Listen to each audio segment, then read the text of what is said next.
Okay, for next hour, freshmen, you're going to receive this 4-problem worksheet that you can work on today, and yes, it will be due tomorrow. One of the problems I wanted to address is problem number 4, and we just briefly touched upon this. And it says, in the movie Mission Impossible, spy Ethan Hunt must drop a payload from his helicopter above to the villain's helicopter below. Ethan knows because of gravity the value is 9.8 meters per second squared.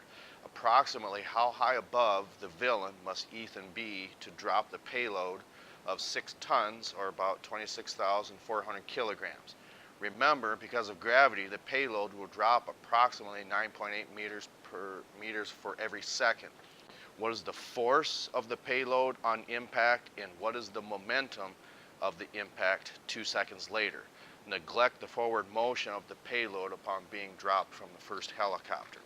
Okay, so remember, what you want to do is, of course, write down all the information that you know and what is the question ultimately asking for. And if drawing a diagram helps, what you would visualize is the hero, Ethan, knows he has to be a certain height above the second helicopter. So if we know they're both going in this direction, okay?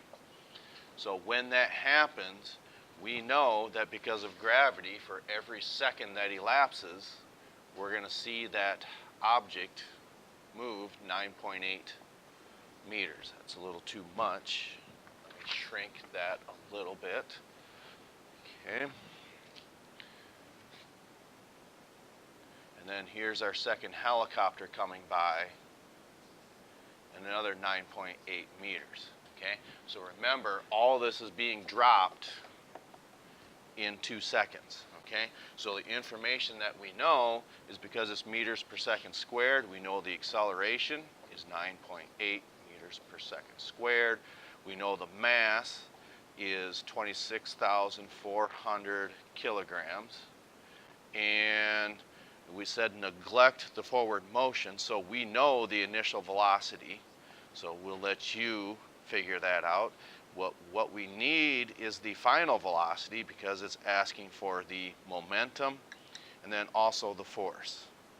So we have a lot of unknown variables to calculate in this problem. Okay, but some of that is given. So if it's saying neglect the forward motion, we're going to say that starts at 0. So you're going to have to be able to find your final velocity first. There's one variable up here that I did not list. You're going to have to figure that out, and it's important for finding what this final velocity is.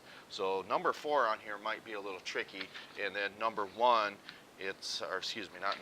number 3 is talking about how different feedlot gates are rated. And if they're supposed to hold up to 600 newtons, you want to calculate if that's going to hold if upon impact we've got this wild pig running around, and if the gate will hold. So make your calculations, compare that to 600.